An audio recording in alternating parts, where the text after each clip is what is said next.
Do you know that our government will be increasing more land sales from 2024 onwards? How does this affect our current condo prices? This was a question that my client asked me recently.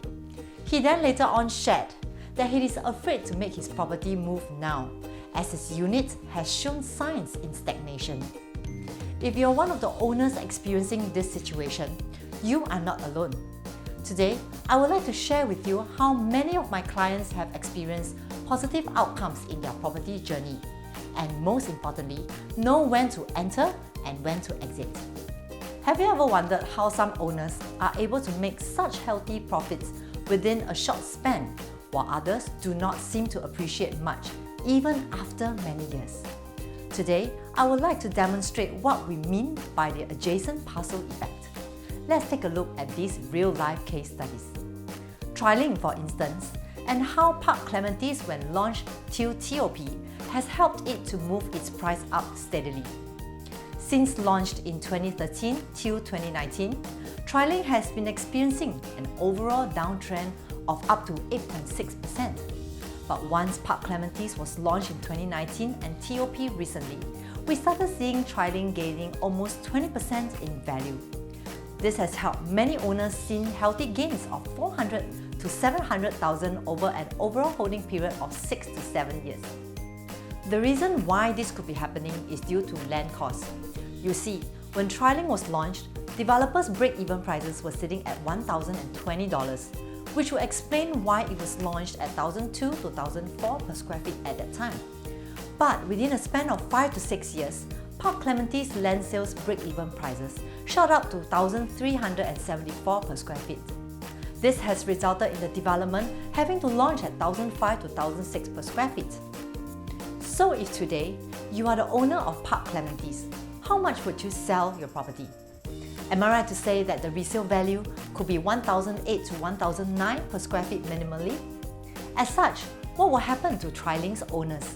Of course, their demand might increase, as they can now price their unit at a slightly lower PSF and still get to enjoy the profits in a stable manner.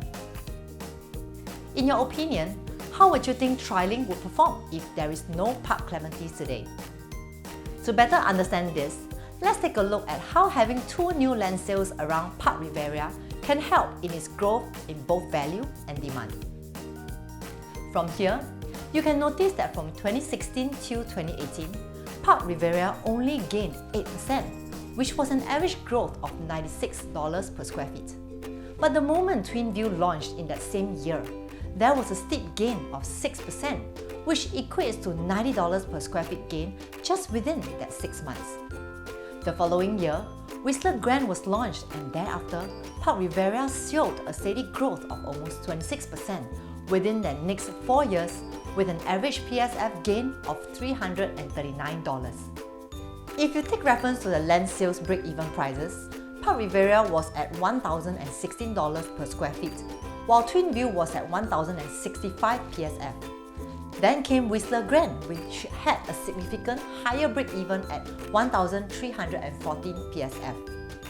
Within a short span of 4 years, there was an increase of almost 30%. By knowing this, we can now understand the reason why future resale price of each development has to sell higher each time due to higher entry price. By now, I'm sure you must be wondering what we can do about our current property if we do not see any future land sales around. How can we exit safely and find the next best opportunity to enter? Let me share this concept known as Asset Elevation Model. In this AEM, we have managed to help our clients spot the best timing to enter and exit. They also see themselves having a safe and protected way of elevating their asset net worth with minimum stress.